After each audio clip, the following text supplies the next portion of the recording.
Strange things are afoot at the Circle K. That kid is back on the escalator again. Pain don't hurt.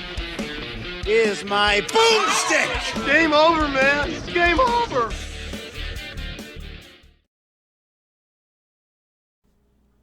Welcome to the Bargain Bin. He is your host, Ben Mason. And he is your co-host, Sandro Luketic. And today we're talking 1985's Return of the Living Dead. We assume if you're listening to this episode, you have already seen the movie. Now, I do have to say, when I suggested we watch this in the last episode, I said 1984, not 1985. And I said that because it says 1984 on the case of my Blu-ray. I acknowledge I was wrong there because I was watching the series of Friday the 13th movies recently. I'm currently starting 8. And in part 5, 2 of the cast members are actually also 2 of the punks in this movie. And both movies released in 85. I found that kind of fun. And the guy that plays Freddy in Return of the Living Dead is in part 6 of Friday the 13th. I thought that was fun. You could have just said, dude, I'm sorry I was wrong. Yeah, but I had to throw trivia in there, man. Jesus. Oh, well, I guess points for style? No. Thank you. Read it. So why don't we talk about the 1985 movie Return of the Living Dead then? All right. It's one I've seen many a time. I've got the DVD, the Blu-ray, and apparently the VHS I have is from the CBS, which I don't think we have in Canada. So it came from somewhere in the States. So you have 3 copies of this movie? Mm-hmm. Wow. That's pretty interesting because I watched the movie for the first time 3 days ago. I'm surprised you only saw this for the first time this week. Are you? Seems like one of those movies. Yeah, really. Are you? Shut up, man. No, I actually, yeah, I totally am. Go back and listen to the beginning of all of our episodes. I know, we do it every time. I'm just saying, it's one of those movies I expected one of your friends would have thrown on at some point. That's where you made him. Right. Yes, Friends. It all makes sense now. Oh, man. Anyway. Do you want to go right into this one? Yeah, I guess. All right. Better the movie than, I guess, my friendless childhood. You really actually have no excuse not to watch all these movies already. Mm-hmm. Opening text on a black screen, we have, the events portrayed in this film are all true. The names are real names of real people and real organizations. We open at 5:30 p.m., July 3rd. What we can assume here is 1984. At Unita Medical Supply. Owner Bert is getting ready to head home for 4th of July weekend. Worker Frank is staying behind a bit longer to show the new guy Freddy a few more things, such as how everything is cataloged and stored within the warehouse. Decent opening scene for a horror film, yes? I guess. It's obviously...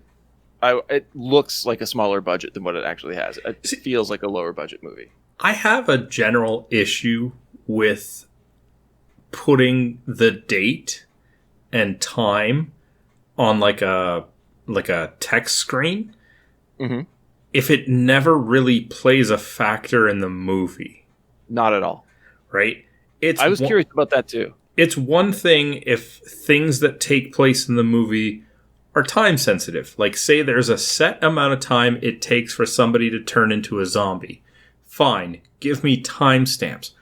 Otherwise, you build this expectation as this is irrelevant. And they'll tell us a few more times what the day and time is.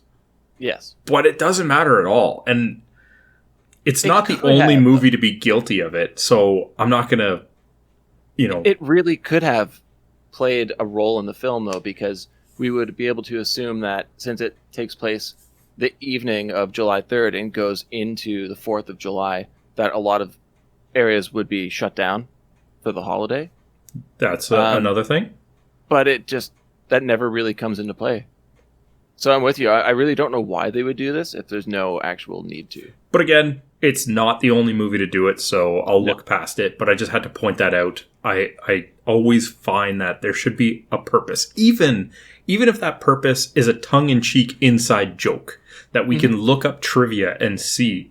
Just give me a reason. So anyway, other than that, I thought the warehouse stuff was pretty good. Yeah.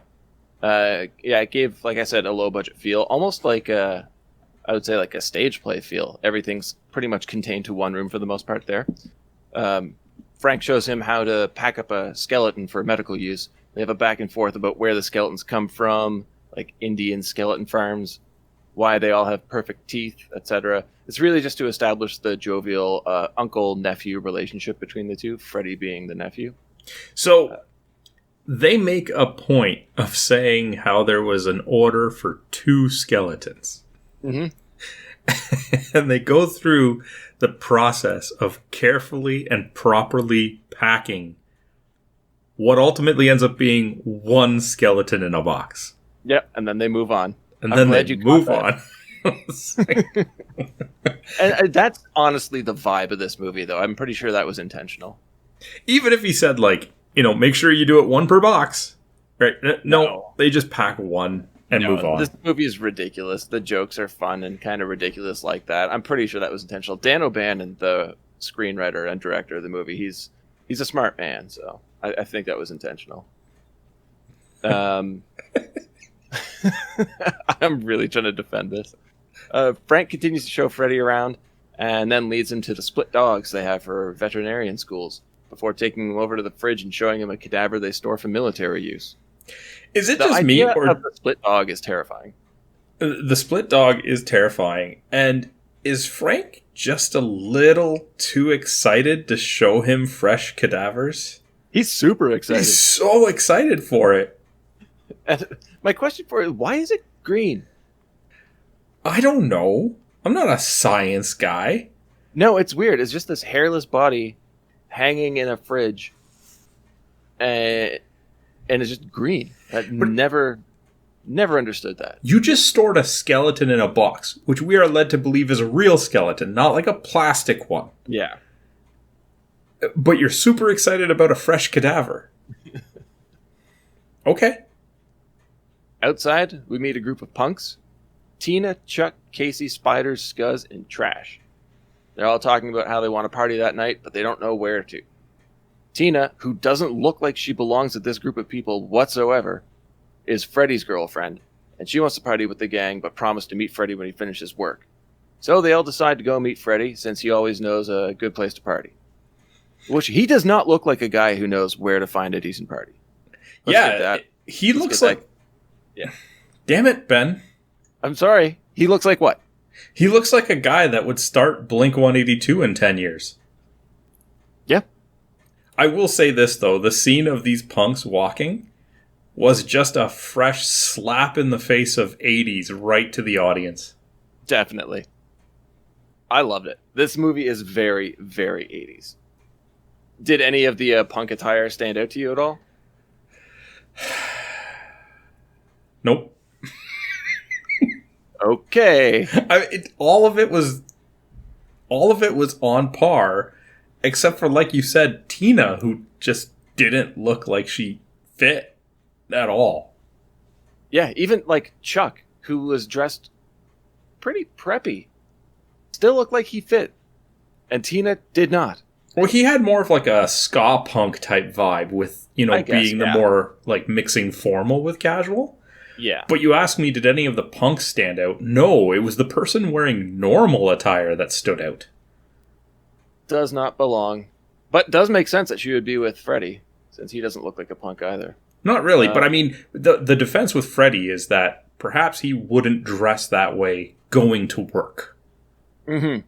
Right? Yes, that makes sense. Yeah. Frank is finishing up the books, and Freddy is flipping through their catalog when he questions Frank on the weirdest thing he has ever seen. Frank lets Freddy know that the movie Night of the Living Dead wasn't just a movie, it's a true story. There was a chemical spill of 2,4,5-trioxin, and it reanimated all the corpses. Romero was told that if he made a movie telling the truth, they would sue him, so he changed some of the story. And that's all super classified information now, but the army messed up and shipped the corpses to the very warehouse they're in, and they're stored in the basement. I had questions here. There's no way. No, the thing is, you say Return of the Living Dead, and a lot of people who don't seem to know horror think it's part of Romero's Living Dead series. Mm-hmm. I should have looked this up because I knew the story before and I completely forget now, but I feel like they were allowed to use Living Dead in the title for some legal loophole, but it wasn't like Night of the Living Dead or like at this point Dawn of the Dead, and I believe Day of the Dead had also come out. So I don't know if this is more so them trying to play off of the popularity of Romero's movies or if they were just trying to play off of the cultural popularity. From what I read is they were both involved in Night of the Living Dead. O'Bannon was too, okay. And they both had different ideas on what to do for a sequel.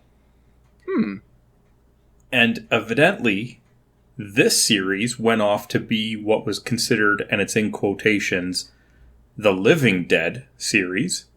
Oh, yes. And the Romero one, after Night of the Living Dead, was known as just the quote-unquote Dead series. Because after that, they dropped the living. It was Dawn of the Dead, right? Day of the Dead, yeah. Perfect. I knew there was a link there. I honestly forgot it was O'Bannon. Oh, that's cool. I don't know if it was. It might have been like two of the writers. I just remember reading that two people were involved and had different ideas of how the sequel should go. Freddy's excited to see the bodies, so Frank takes him downstairs, telling him to watch out for the third step. Obvious foreshadowing. Frank shows him the tanks that store one body, the tank that stores one body, lifting a hatch and showing a withered face through a window. Freddy's worried that the tanks might leak, but Frank assures him that there's nothing to worry about. He demonstrates by slapping the side of the barrel, causing green mist to spew out of the leaky seal. The two gag and cough before passing out on the basement floor. Some decent slapstick humor here. Did they say that these were delivered in error, like, say, 14 years prior, was it? Well, if this was released 85, we'll say the story takes place in 84. Romero was 68? Well, I just thought that, like, the shipping accident or whatever, he said, like, 14 years. It's irrelevant. It's a long time. Yeah. Yes. So you're telling me, one, even with a shipping mix-up, the government couldn't track shipments that were sent to the wrong place for over a decade?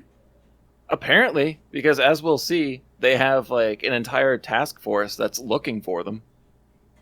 Like, you would think that there'd be manifests for both if they just got crossed, and you would just check.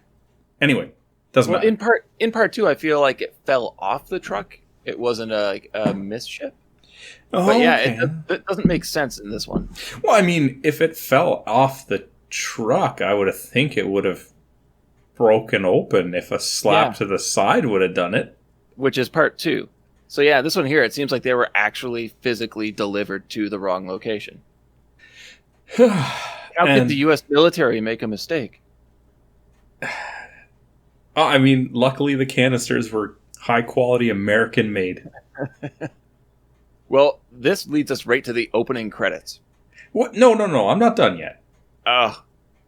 So are we to believe that Freddy is like the first employee hired in 14 years that Frank would not have given anybody else a tour? I think he showed Freddy because Freddy is his family. And he's trying to be the cool uncle. Okay. So yeah. All right. You got me. As I said, we lead to the opening credits here, where the tank zombie's flesh melts away. The gas is taken into the ventilation system and disperses throughout the warehouse, reanimating every deceased creature within. Which I thought was a really cool opening. This is where we see Colonel Glover arriving at his house, who then disrespects his wife and goes into his office. What a guy. Yeah. She's like, I made you your favorite for dinner. Well, I had lamb chops for lunch. Wow. You jerk. Yeah, he's a dick, man. The entire movie. The 2 times we see him, I guess. Opening a cabinet, he reveals his computer station. He checks in with military reception. He then argues with his wife again, and we get the reveal that he's part of the team tasked with tracking down the missing corpses. It seems like a weird setup for next to no payoff. Because we really don't need to know who he is when we see him again at the end of the film. Yeah, and how he's still employed if he hasn't been able to find these things in 14 years. Yeah. So not only is he mean to his wife and a complete asshole, but he's also incompetent at his job. Very. 7:30 p.m. now. The punks have met up with Suicide, one of the guys from Friday the 13th Part 5, and are speeding down a back road in his car on the way to pick up Freddy. Suicide's pissed off because they only call him when they need a ride. He and Spider get into an argument and almost crash the car. I know this is played for laughs, but it just kind of seems stupid. Yes? Sure. Pointless, at the very least. Yeah. Yeah. I thought it was okay if the whole point is to show that this really tough-looking character is actually annoyed because he feels like he's being ignored. Like, all right, well, we just met him, and we're already getting some character development? I guess. Well, it doesn't really matter, because we get more later, pretty much the same There's thing. just as much plot development as the timestamps we're getting. Yeah. They arrive at Unita, and Spider calls it a hideous, ugly place, but Trash says she likes it, and that it's a statement. Starting to make me second-guess my opinion on O'Bannon's writing. What is the statement? It's just an old building. Yeah, so what statement is it making? It's not. That's what I'm saying. We're a warehouse. Yeah, I guess that's a statement. Punk's looking for meaning in something. Okay. They're waiting until he finishes his shift at 10 o'clock, which makes no sense because at 5:30, Freddy and Frank were they were going to stay for just an hour. Yeah, I didn't even think about that. Yeah. Because Bert was leaving at 5:30 because he wanted to get home for the weekend and asked if they were leaving, and Frank's like, no, we're just going to hang back for an hour so I can show the kid the place. So but they knew ahead of time that he was scheduled until 10 o'clock. Yeah. All right, then. O'Bannon for the win. This is almost as good as Auerbach. Oh, no. The thing that I'll give O'Bannon in this is that it feels a lot more intentional. Yeah, it does. Scuzz suggests they go hang out in the cemetery next door until Freddy's done. Everyone but Trash is against it, but they go for it anyway and break into Resurrection Cemetery. So there are puns in this movie. So he says it's because he's never been in a graveyard before. Mm-hmm. And they're like, we've never known anyone, like, he's like, or I forget how it happens, but he essentially says, I've never known anyone to die or whatever. How old are these people? You've never gone by a graveyard? I mean, I live by one. Old people take walks in there. People take their dogs. Okay, yeah. Sure. I never really thought about this, though. How old do you think these punks are? I have no idea. I want to say early 20s, judging by their appearances, so probably mid-teens. But Suicide's driving. I don't know. I just don't know. They're 80s punks, man. That's all you need to know. All right. Frank and Freddy slowly regain consciousness on the basement floor. Still coughing and gagging and wheezing, they examine the corpse tank and assume the body melted because there's nothing in it anymore. They go upstairs, and as Frank is spraying air freshener around, they hear a dog panting. Freddy soon discovers that it's actually one of the split dogs, and they flip their shit. Wouldn't you? I would, but I love Frank's reaction, which is to try and beat it to death with a crutch. But they don't even get freaked out by it until they pick it up and see it's in half. Yep. You didn't notice that even laying flat on the ground, that's clearly not a full dog? And it's also right next to the shelf of the split dogs that he showed Freddy earlier. Yeah. There is no reason for them to not suspect something's up. I guess maybe they're still groggy from the gas. I don't know. They might even think they're hallucinating. I don't know. Maybe, but seeing him wail on that fake dog with that crutch is hilarious. Next, they hear the corpse in the fridge smashing against the door in an effort to get out. Pure overreaction comedy, for sure. And these two are perfect for it. Did you not find this entertaining? No. Are you not entertained? No. Really? Yeah. Did you see the eye chart in the background? Yeah. Did you spell it out? It insults Bert. Yeah, I only saw part of it before the rest is too blurry, but it just said Bert is a slave driver and a cheap son of a bitch. And he's balding, too. Oh. Freddy wants to call the cops, but Frank says it will ruin the company's reputation. Freddy suggests the number on the side of the tank, and Frank freaks out even more, exclaiming that's a number for the army, and they definitely don't want the army around. No, they don't. so Frank suggests they call Bert with a great, quote, calm phone call. I love how he has to, like, prep himself. Yeah, he gathers himself. Like, oh, Yeah. how you doing? Oh, no, no, not great. And it's just like, he holds the phone to his head. He's like, Bert? After he's just been screaming for the last few minutes. In the cemetery, Trash asks Spider if he's ever fantasized about being killed and other death-related questions. She says the worst way for her to die would be for a group of old men to surround her and start biting her and ripping her clothes off. As she's describing it, she does just that, providing the 80s horror nudity. And there's a quote, I want to say, it's not Spider, I'm pretty sure it's Chuck. He says, let's get some light over here, Trash is taking her clothes off again. And the scene turns into a weird striptease on top of a tomb. It's pretty much why they have Linnea Quigley in this movie. That's pretty much her shtick for every 80s horror film she did. Well, it ain't for her acting. No, it's definitely not. She is a pretty strong actor, though, so I think she was just either A, didn't care, or B, just having fun with it and not putting too much into it. I mean, she served her purpose. Yeah. Questions about her arise later on, I'm going to ask you about. Bert has arrived at the warehouse and is tearing a strip off Frank. He eventually calms down a bit, suggests they destroy all the evidence and keep quiet about everything. Next, they have to figure out how to kill the guy in the fridge, so they try to pull methods from the movie, such as killing the brain. I enjoyed this part of the storytelling. Now, Bert hands Frank a pickaxe, tells Freddy to open the door, and when the body runs out, Frank's going to hit it in the head and kill it. I loved Frank's reactions here. I thought they were hilarious, where he's just screaming, "Oh, Jesus," the whole time. I do like how they were more self-aware, because it feels like every time you watch a zombie movie, nobody knows what a zombie is. Mm-hmm. Like, they live in a world without fiction, right? And I think that's the case with a lot of horror monster movie types. Yeah. They never know about the thing that they're going to be fighting. In this, they know what zombies are, and that's a little refreshing. It is. I love that they're able to reference the other movie, too.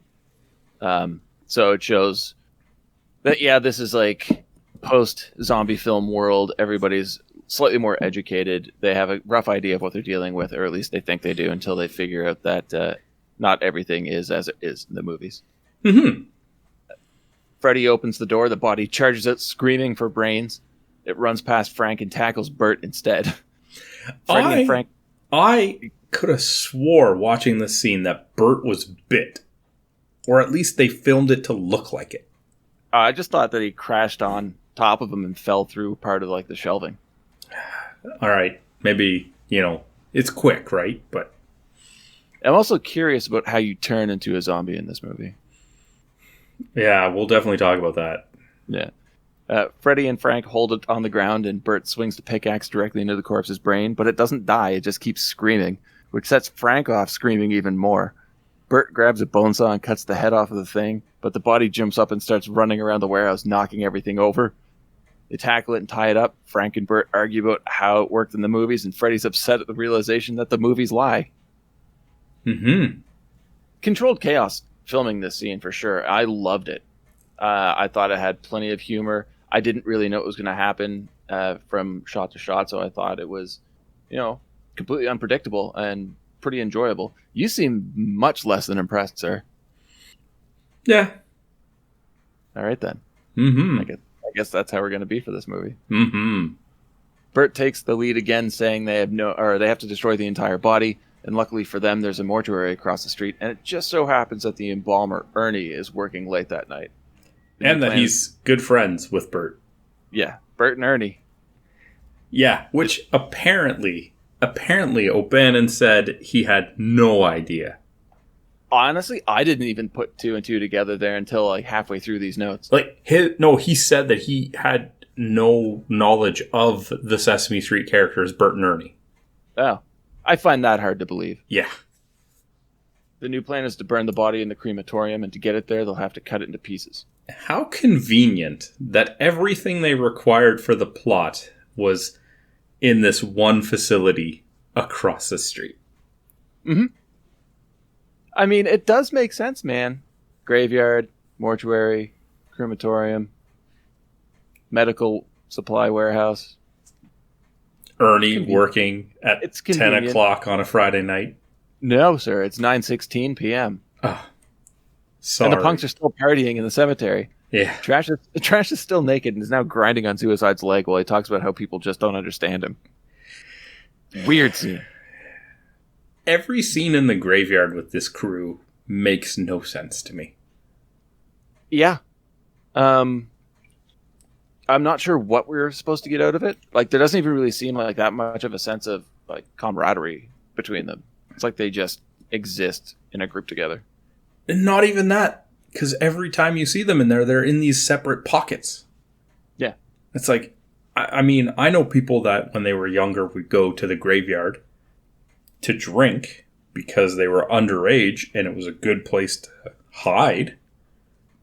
I didn't partake, mind you, but the idea was that they would be together, not let's go there and separate and quote-unquote party. Yeah. While one person gets naked and dances on a tombstone for no reason at all.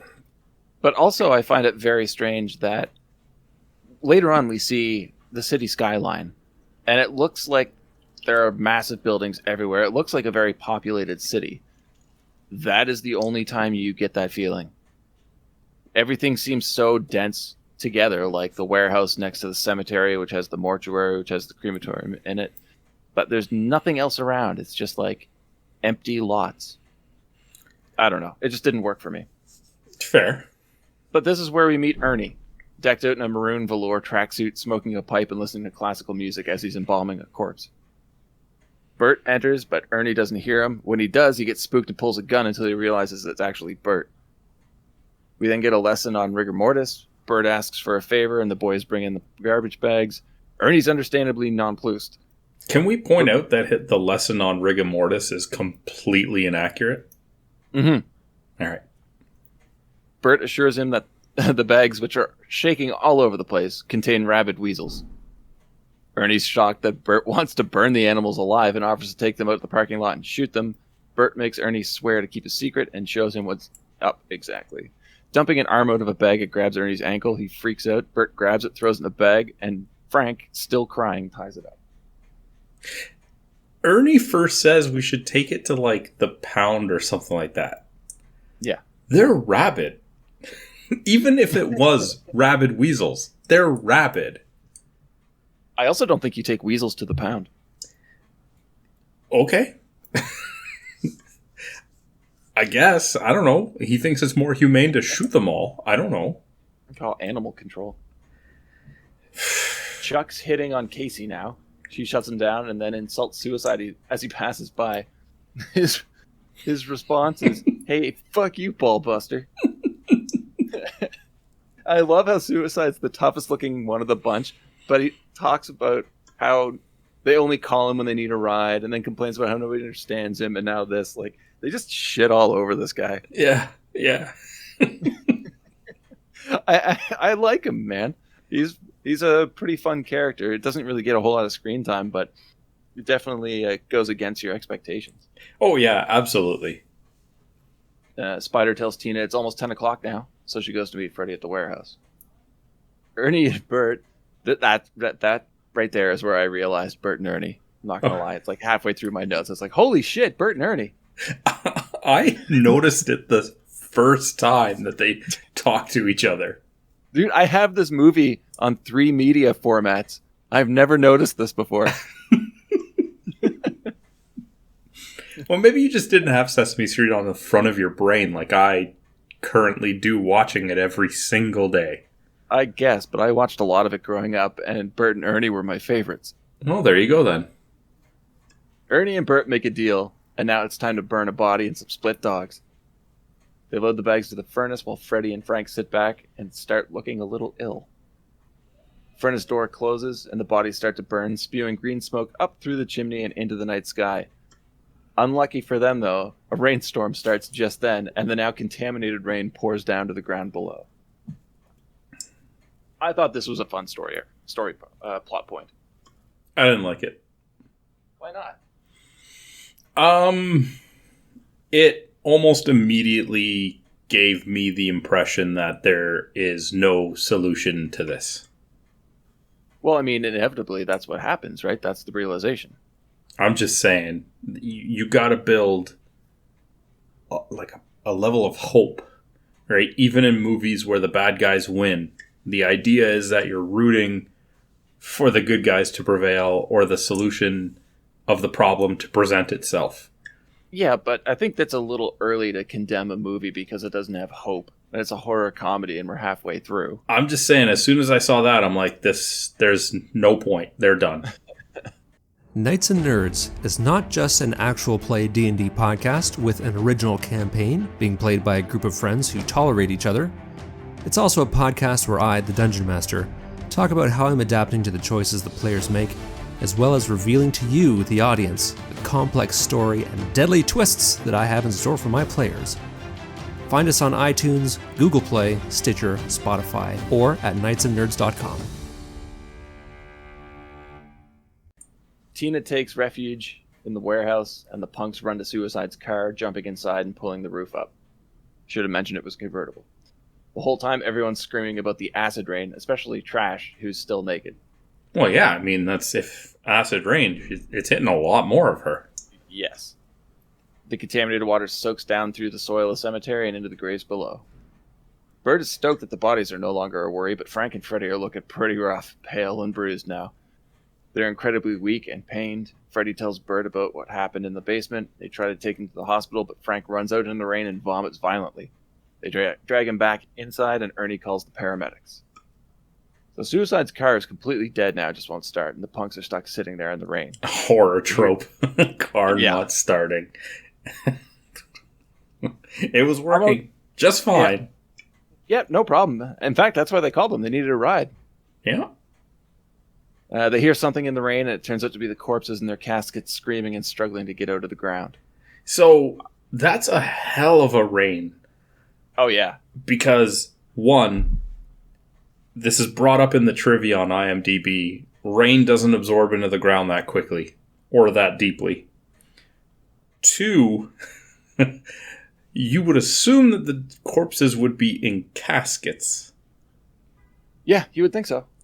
Which, to my basic knowledge, would think that it would take a little bit more for water to get through as well. Maybe not all. I'm sure a lot of them would have decomposed at the time, because some of them were from, the 1800s. Absolutely, but hey, it is what it is. Where am I here? Ah, yes. Tina's still in the warehouse looking for Freddy. She heads downstairs and into the basement and is confronted by the barrel zombie, known in the credits as Tarman.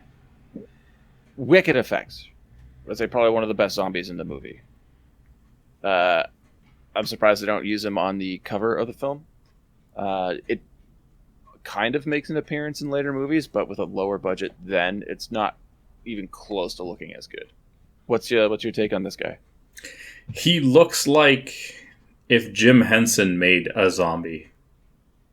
Yeah, it's very cartoonish. Very cartoonish. And the problem was, in a way that it fits with the humor in this movie, I think. Fair, but it doesn't fit with the other zombies, which is my problem. Yeah, no, that's very true. If all of the zombies were cartoonish, fine.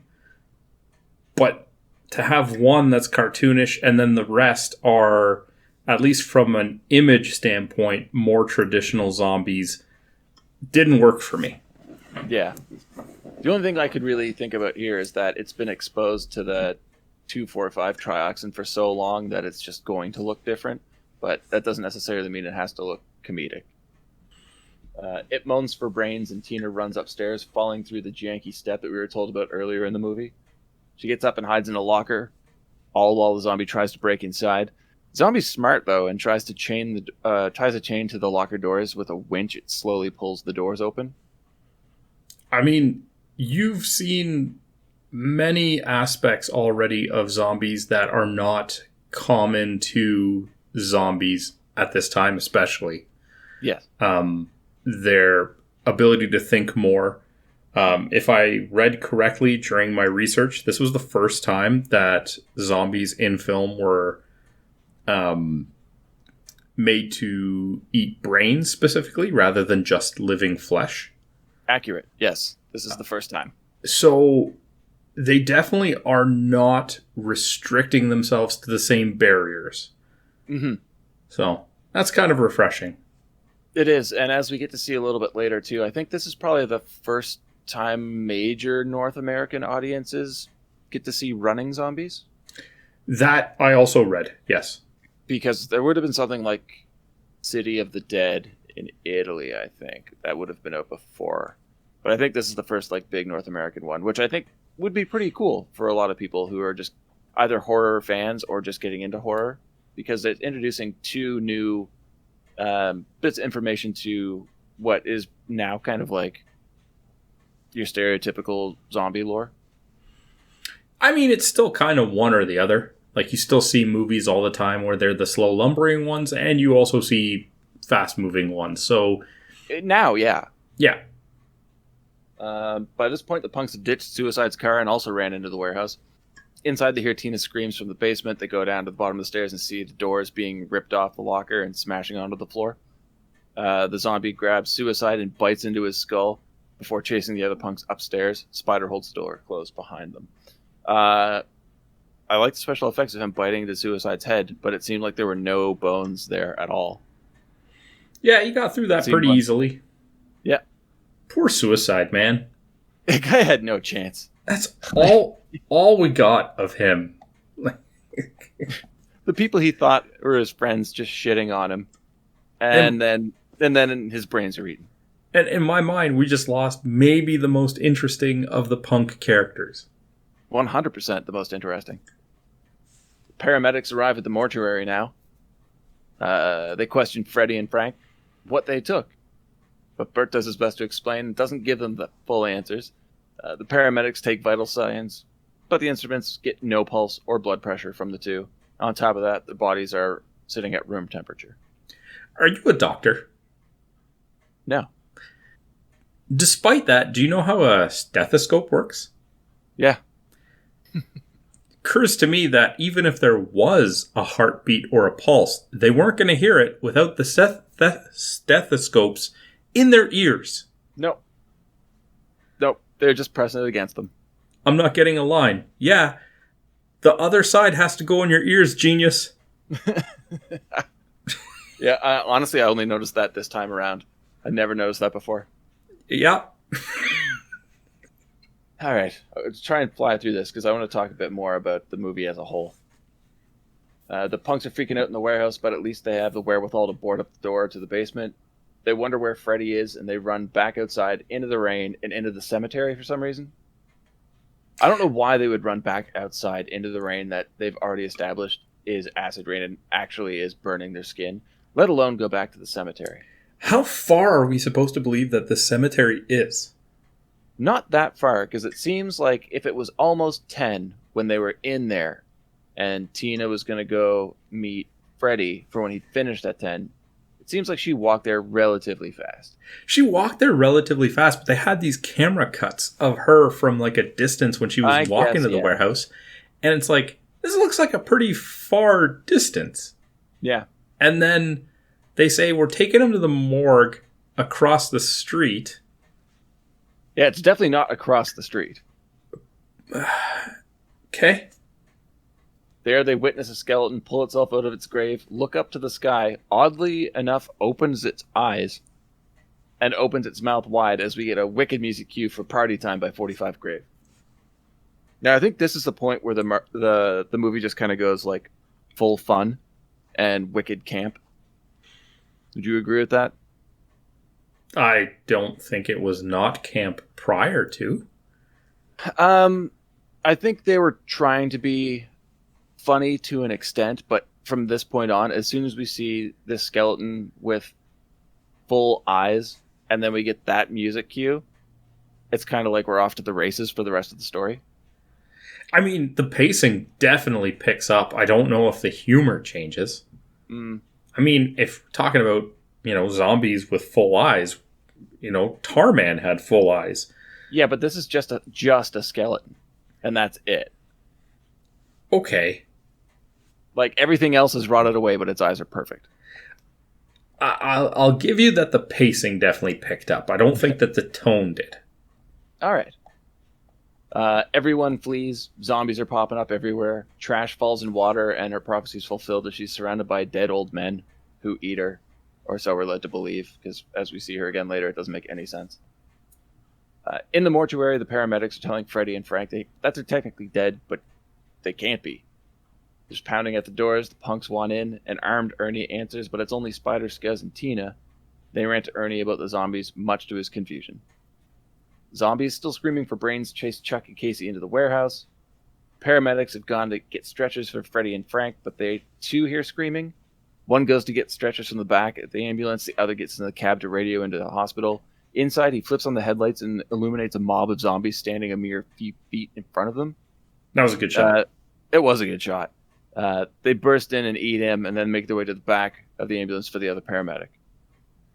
It's probably the best shot of the movie, really. I mean, let's be honest. It was a great shot, and it was also followed with a great visual of the zombie opening the passenger door and diving at the paramedic in the cab. Yeah.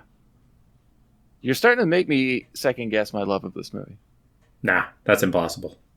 Tina tells Bert there's a zombie across the street in the warehouse, and he freaks out right away. In the warehouse, Casey's trying to use the office phone to call the police. A zombie just bursts through the window and chases them out. Interesting. I don't understand that, but let's just go with it. Ernie goes outside and sees the abandoned ambulance. He closes one of the doors to reveal a zombie eating one of the paramedics. He screams, shoots at it, and it chases him back inside.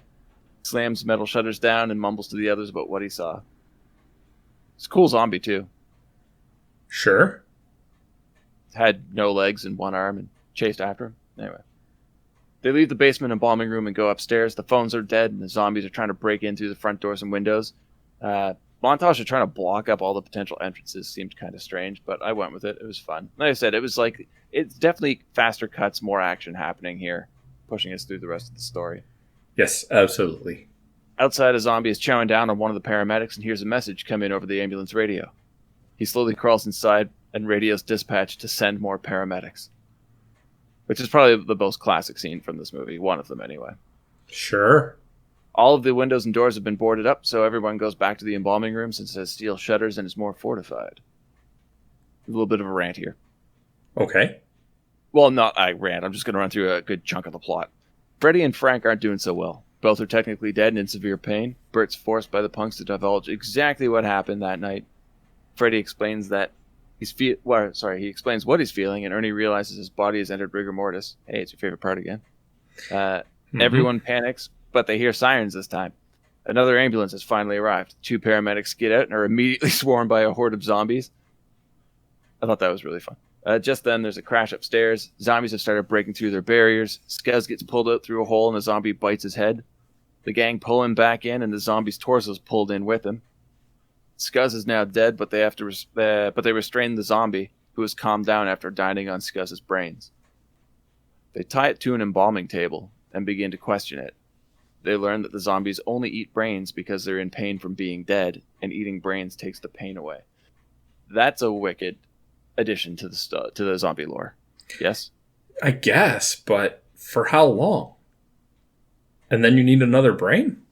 Yeah, because next time they see it all it wants is brains. Yeah. Zombie trash arises. Explain that one. Her body is intact, and now she has a monster face. She has a monster face, and all of her skin is white. Yeah. And no bites. We saw her, what we assume is her getting ripped apart or eaten alive. Yeah, exactly, and there's no sign of any bites, tears. Nothing. And then we see her like walk out of the mist and kill a homeless man.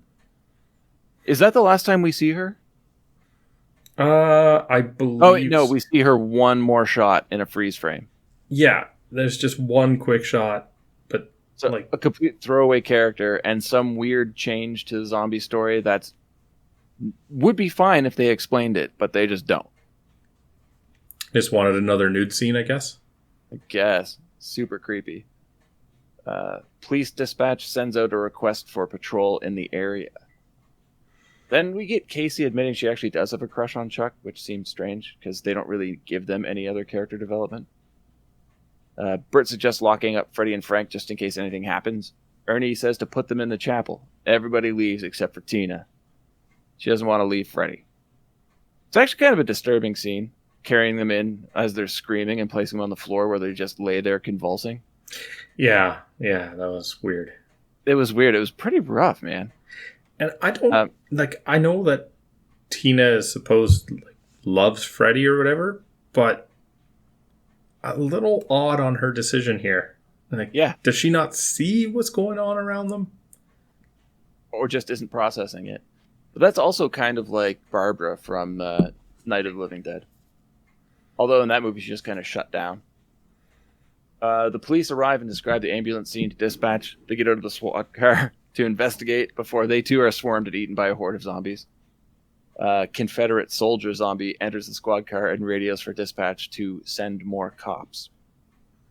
Bert, Ernie, and Spider deliberate over the best course of action. Ernie suggests hiding in the crawl space in the attic, but Spider refuses. Ernie then suggests using a jar of acid, but Bert points out there isn't enough of it to do anything.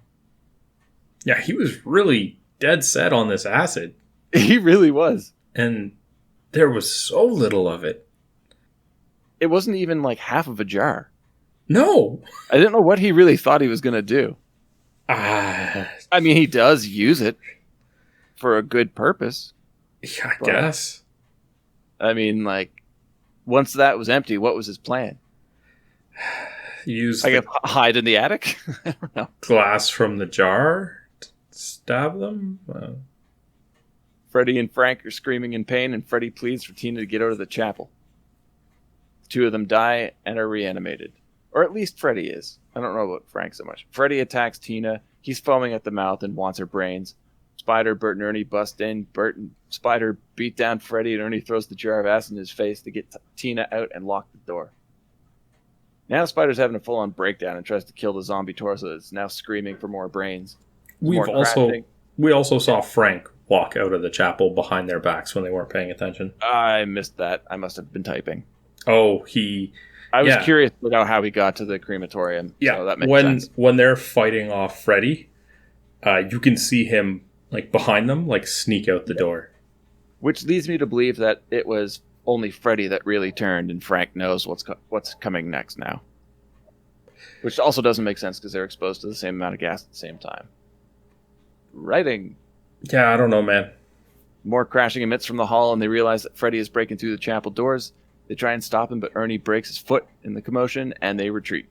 The new plan is to get to the cars. The police car is actually still running, but the blinded Freddy is now on the loose. Bert and Spider make it to the car, but there are zombies swarming it. They try to get back to the mortuary, but can't make it, so Bert wants to drive off and find help.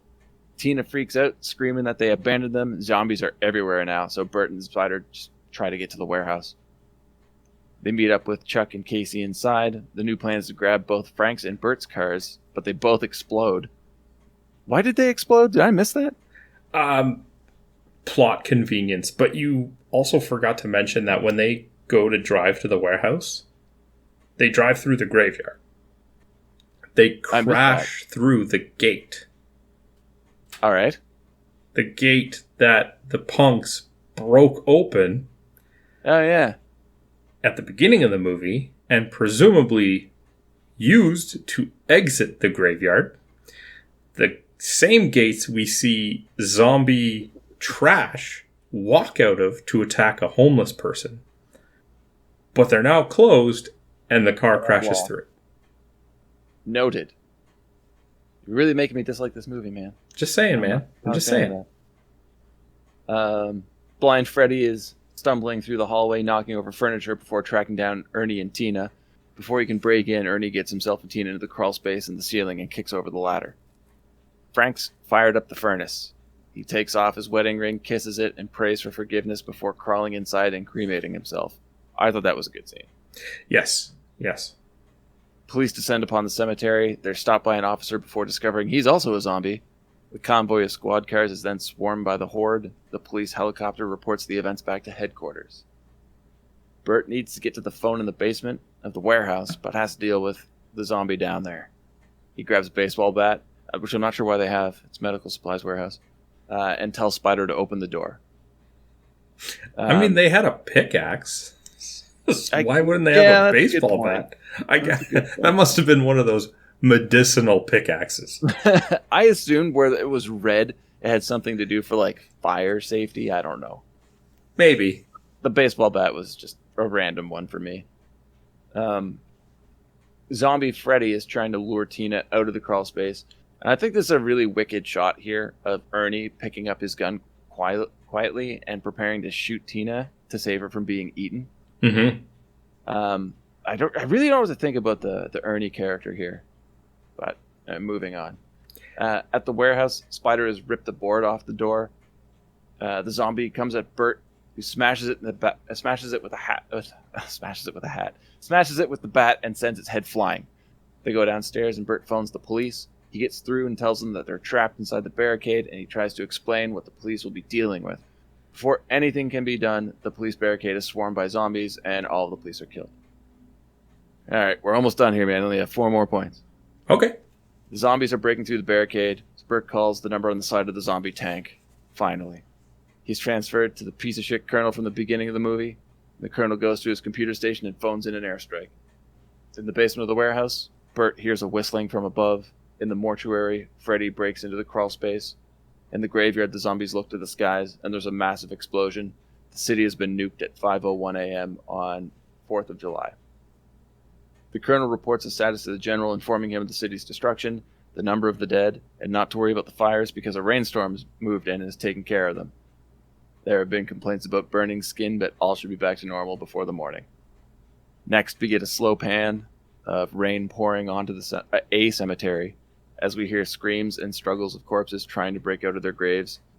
Cue the shot of the skeleton that we saw before, complete with Party Time by 45 grave. There's a freeze frame and credits roll. It's a real letdown of an ending. It was a real letdown of a Don't movie. you say it was a letdown of a... Oh, god damn it. It is not a thinking person's movie, by any means. I still hold strong to my stance that it is a very entertaining movie. It can be a very fun movie. But it is not a good movie. Well, I mean, you had a bunch of talking points you apparently wanted to go over, so what do you got, man? Well, the talking points are the reactions, really. Because we normally cover budget, gross, and ratings for the film. And I said before, it looks like a low-budget movie. And what I saw was that it had an estimated budget of $4 million. And I thought, okay, I mean, there is a lot of makeup effects here. Not a lot of big actors that I knew at the time outside of Gulager. I know Frank Karen has done a lot up to this point, but I couldn't tell you what. So I don't really know where all of the money went, but it did make $14 million. That's a pretty good return. It is. But I'm not really sure how. Like, you look at the posters for the movie, and it looks like they're advertising a horror comedy, and it looks like their target audience would be punks and horror fans and zombie fans. So, still, 14 sounds like a lot in 1985. The IMDb rating for it is 7.3, which somebody like me, I could easily see like myself giving it that rating. But there's very few people, I think, would appreciate the movie the same way I do. Like, you obviously don't. No. Yeah, it came across that way. Mm-hmm. The audience score for it on Rotten Tomatoes is 79%. Again, going with what I just said. But what really confuses me is the tomato meter. The critics gave it a 91. What? Yeah. And I don't know why. Because me, as a fan of this movie, would never give it a 91. I mean, okay, money and ratings are two different things. Ratings come after people see the movie. A lot of the money can come even from opening night when people don't know what the movie is. Exactly. And quite frankly, a lot of the money could have come from the other zombie series, right? Mm-hmm. And the relation that they have. I can see that. Yeah. But also Dan O'Bannon was the writer of Alien. So I could see people seeing a horror comedy from the writer of Alien. Sure. So I guess in that sense, I could see it making a bit more money, but I definitely don't see why it's getting such great critical praise. I don't know. I absolutely do not know. And okay, let's just ask, like, why do you dislike this movie? Why do you like this movie? I love the soundtrack. It reeks of 80s horror cheese. It's super fun to look at. It's fun to listen to. Fun script. Plot. When it comes to plot, the writing is not that good. It's just a really fun time. I see why it got the next two sequels. Part 2 is much on par with this one, but set in the suburbs. Part 3 takes it in a completely different direction, which I still enjoy, with the amazing Melinda Clarke. But 4 and 5 are probably the worst movies I've ever seen in my life. Well, maybe 4 and 5 didn't see this one then. I don't know, man. Okay, you know me, all right? Yeah. Maybe I overanalyze, maybe I overthink things, but You're supposed to have fun with this movie. I think you were looking into it real hard. I'm going to be honest, man. I saw that it was a horror comedy before I watched it. So my expectation going into it was to not take it too seriously. Mm-hmm. I didn't find it funny. Even for dark humor, I didn't find it funny. Maybe it's just not your type of humor then, because it made me laugh a lot. Fair. And then for me, it wasn't a good horror movie either. It's definitely not a good horror movie, no. I need a movie that sticks to its own rules, right? Mm-hmm. I don't need the rules to be my expectation or an expectation of the genre, but establish a set of rules in your universe and then follow them. How do people become zombies in this universe? Exposure to gas for the most part, except for trash for some reason. Exposure to gas. Trash getting turned? Yeah, that's what I'm saying. I don't know. Where did all of the other zombies come from in the rain as the numbers kept growing? Graveyard. Oh, I mean, we know the graveyard, but that would be a finite amount. And the numbers kept... Graveyard is. Pardon? You don't know how big the graveyard is. I don't, but I feel like seeing one of the cops as a zombie leads you to believe that more than just... Mm-hmm. So is it that the rain is turning them, but they have to die first by the zombies killing them so that they're technically corpses that get reanimated by the rain? Or was the biting from the zombies what turned them? Yeah, it seems like there's multiple ways. The biggest problem for me would be trash, because she just turns into a monster, not like your standard zombie. So again, set up an established rule set.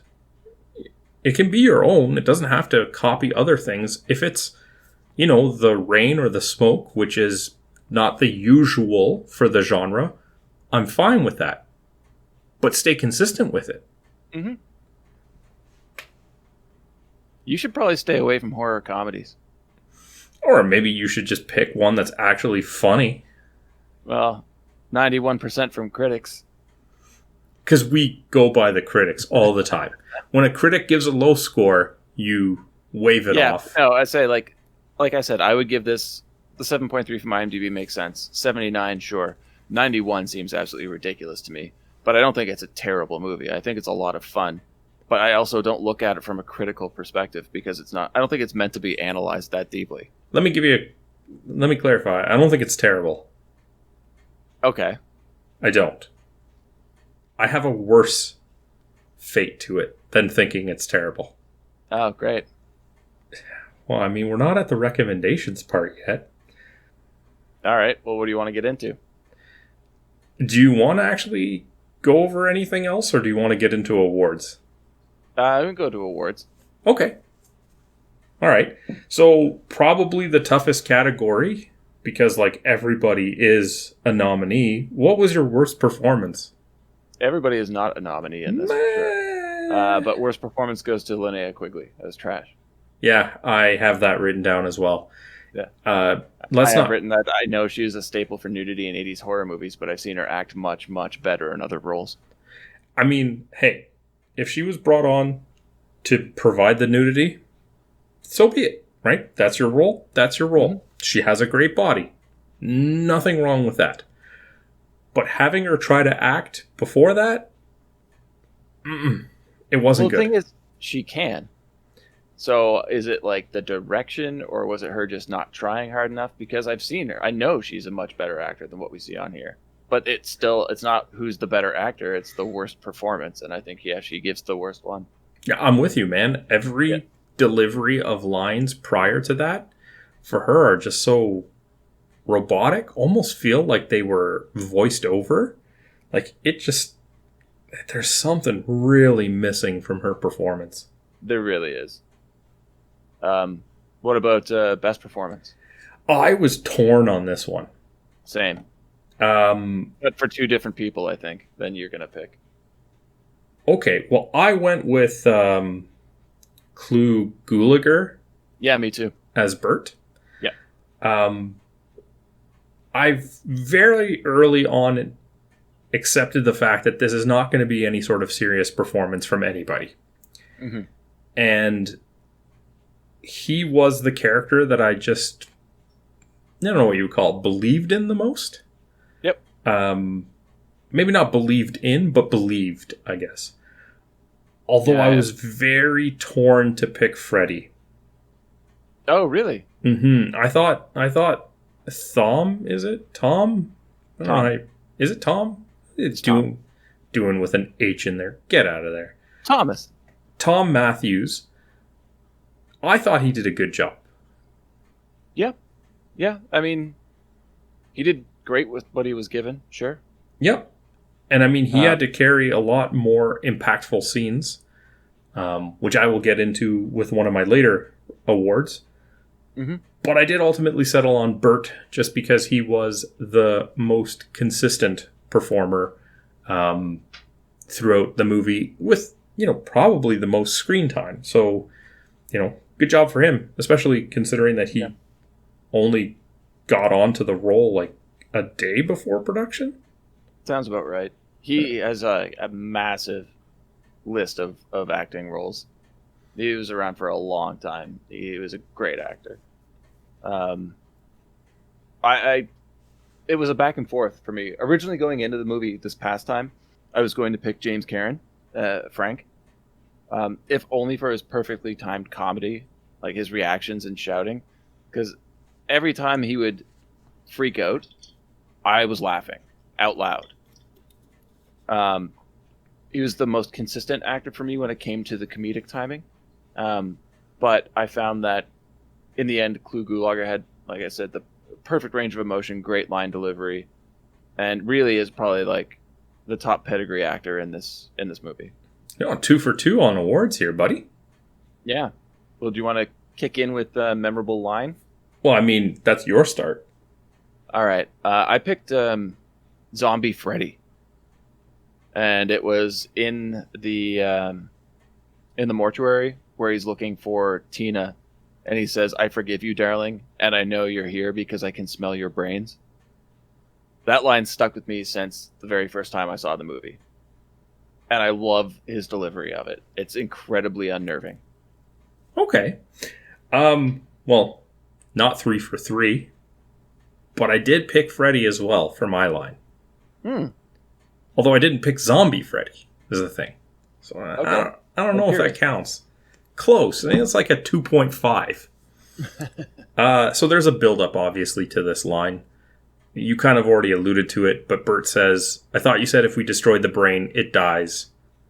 Frank replies with, "It worked in the movie." Bert, "Well, it ain't working now, Frank." And then Freddy with, to me, the line of the movie, and he seems genuinely disappointed / surprised by it. "You mean the movie lied?" Yeah. That was a good one, too. Those three together, I think, work very well. You know, and the thing is, I also, like, I complimented the movie earlier for being self-aware of the creature that they're fighting. You know, You never see a zombie movie where they know what zombies are ahead of time. But then you compliment it perfectly with a line like, "Yeah, shit, we know zombies from the movies, but these ain't it." Yeah. So that's a good one. Yeah. Yeah, that's a very good one. I think after my Zombie Freddy, I probably would have gone to that. All right, so I guess I start off favorite moment or scene. Or not favorite, most memorable. Yeah. Although I will say this was also my favorite. It wasn't one of the ones that I picked for the sheer ridiculousness of it. Mm-hmm. And it is the second rigor mortis scene when they're analyzing Freddy. Yep. And Freddy has to convey a character who has just found out that he's dead, but he's still very much conscious. I picked the scene too, man. Oh, you did? Yeah. There's something about this scene that hit me in all the right ways when watching a movie like this. Because we never see... Like, we see in zombie movies somebody gets bit, or they know that they're ultimately going to turn, right? Mm-hmm. But by the time any of it happens, whether they die before they turn or they just flat out turn at one point, they're no longer conscious at that point. This was very weird, and not in a bad way. But also probably the one reason that I was the most considering Freddy for Best Actor, because that was such a difficult thing to convey, but it got it. It got it across, and like the despair and just the realization that like, shit, like he's not becoming a zombie. He is a zombie. He's just not fully there yet. Yes. Yeah, I picked that scene because, well, there are three scenes that always stick out in my memory when I think of this movie. One is Trash's dance. Two, the skeleton pulling itself out of the grave. And then this scene. And the reason why I picked this one as the most memorable, because of the three, I'd say it's my favorite. It has the most weight to it. Trash's dance is ridiculous, and the skeleton is stupid as all hell. And this actually carries weight and legit acting, and it's a great scene. It's just a solid scene. It is. It really is. Honestly, up until that point in the movie, I was not expecting anything this good in the movie. Mm-hmm. And this scene just hit, like you said, everything perfect. Yeah, you nailed it, man. All right, so we're at, 3.5? Give or take with the line? Yeah, pretty much. Are we going to go for 5 here? Maybe. Well, I mean, it's your turn to start it off, so... Are we going best zombie? I thought you said favorite zombie. Not favorite zombie. Best, because, I mean, best might be considered, what looks the best, or what was the most effective. I just thought we went with favorite for a reason, good or bad. Yep, my favorite is the first one we see in the basement. Tarman? Yeah. That is the most memorable zombie for me, and my favorite. I haven't seen anything like that before. Is it as special effects heavy as some of the others that we see? No. I mean, it looks like he's wearing a shredded garbage bag. But I really enjoyed it. It set the tone for what I thought the zombies were going to be, and as we already said, this is nothing like what we see. So it really does stand out to me. It's my favorite, but I really am kind of glad that this isn't the standard zombie that we see for the entire film. What about you? It was close, man. I almost picked Tarman, Yeah. but ultimately that's not what I have written down here, and I can't lie about it. Just to try and get another match with you. Mm-hmm. I went with Zombie Trash, and it was for the opposite reason of just being so stupid and like it. I don't even want to say favorite for me, like most memorable zombie, I guess. Yeah. Because like you said, she gets a monster face for no reason at all, seems to show no signs of decay. Doesn't go for brains. Doesn't... Well, I mean... She bites the homeless guy's neck. Yeah. I didn't even think about that. I can remember the scene because like the smoke kind of fades and you don't see her, and then she pops up from the bottom. Mm-hmm. But I didn't even catch on right away that she bites his shoulder and not his... I mean, once he's down, I'm sure she eats his brain. I don't know. Maybe, I don't know. Because next time we see her, she's back in the cemetery. But there's no way to deny that she stands out. And I mean, yeah, it's probably the two that stand out the most, right? Tarman for, again, I mean, both for visually not matching the other characters. Plus, Tarman is not a fast-moving zombie like the other ones. No, it's slow and lumbering, but like, it's more jerky than anything. Yeah, so, I don't know. But there's also Torso Zombie. Torso Zombie is pretty interesting, because it's the first time they have like full communication with a zombie. Yeah, you know... I didn't like the effects that much, but it's a really cool idea. Fuck, you cut me off, man. I was just about to say I think the reason that I didn't like it is because I didn't like the effects of it. I didn't like the look of it. The idea of them conversing with one and learning, that was good, but I did not like the look of this zombie, and that is why I just couldn't go with it or even consider it between the two that I was debating. Well, man, next time we hang out, I'm definitely going to make you watch part 2 with me. Because I think you'll find part 2 a lot more consistent. And it also has James Karen and Tom Matthews in the sequel playing very similar characters that work together. Really? And end up in a very similar situation. And Tom Matthews at one point is like, does it feel like we've been doing this before? Or something along that line. Huh. I mean... Sure, I guess. But yeah, in the second movie, they're grave robbers. Oh, okay. I mean, we got a list of Corey Haim movies to watch next time we get together, so I guess we could fit in another one. I don't know. Yeah, whenever that's going to be. All right, so this is one of our shorter episodes, but we do still have everybody's happy about that, though. I don't know. Maybe. But we do still have to do our final recommendations, even though they're probably pretty obvious. Yeah. I would definitely recommend this movie. But like I said before, you can't go into this with a critical mindset. You just have to go in and just take it in and just watch it. Have fun with it. Once you start analyzing it, you're going to find way too many holes, and then you're just not going to be able to get into it. It's a really fun watch. Have a couple of beers. Have some snacks. Do not watch with a critical eye. Just enjoy it. You? I recommend the movie. What I was saying earlier is I don't think it's a terrible movie. What I think is worse, and also the reason that I would recommend it, oddly enough, is that I was very indifferent to it. Interesting. So, to me, especially for what we're doing in these episodes, if a movie's really bad, I can enjoy it for some of that. Right? Mm-hmm. Have some laughs, rip into it, whatever. Or if I just like it.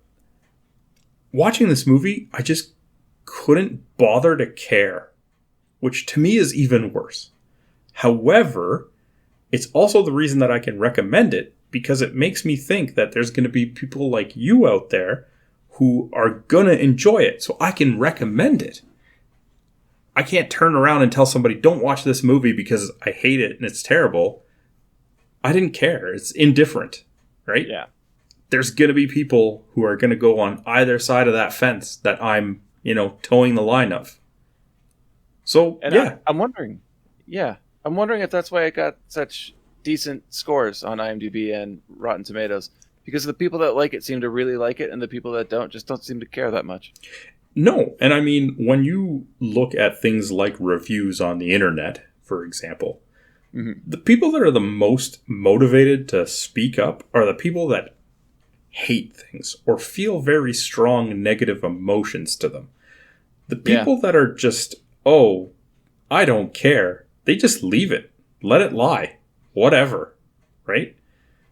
So they're not going to bring the review average down because they don't care.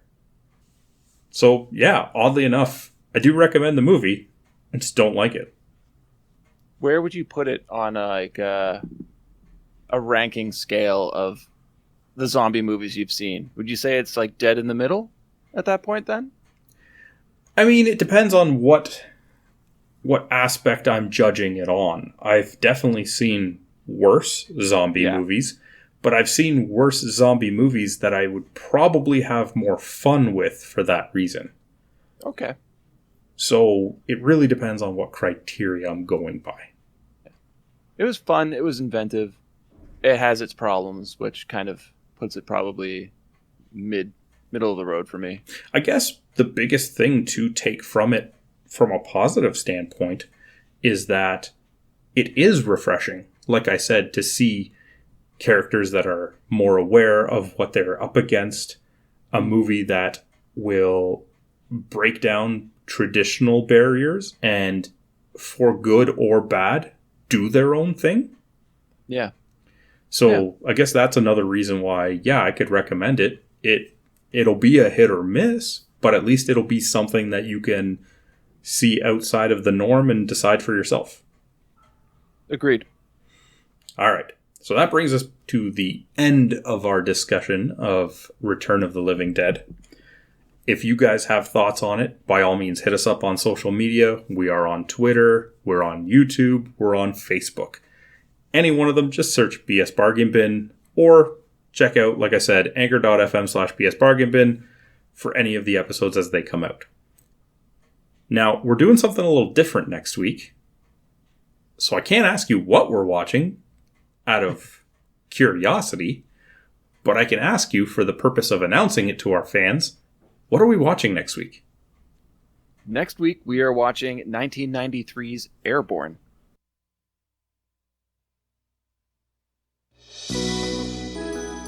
Let me tell you what styling is. The perfect session. A-frame wave, ground swell, spitting out salt water in your face, doing a 360 without a bounce. I call it the consciousness razor. Mitchell's life was a California dream. Until he woke up in Cincinnati. What do you think? It's wild, right? We're just so excited about having you here. Slow down a little bit, Wiley. Hands on 10 and 2. His cousin wants him to meet his friends. You. Where do I know you from? You used to flush my head in the urinals. They're an interesting bunch. I could be Elvis. It's possible. I really like to sleep, and I like Nintendo. They all want Mitchell to feel right at home. And if it wasn't for Nikki... How are you? You must be getting pretty homesick, huh? Not right now. He'd have no reason to stay. Man, I'm gonna throw up. For the next 6 months, his days of sun, sand, and surf have been put on ice. See you in school. In a city where no one understands him. I need traffic, smog, heat waves. Who would have thought he'd become a hero by doing what he does best? Been challenged by the preps to a little skating race. We thought maybe you'd, want to skate on our team. No. He has one chance to prove himself. One final race to win. And he's the one who has what it takes to put them over the top. Airborne. I think I'm starting to like Cincinnati.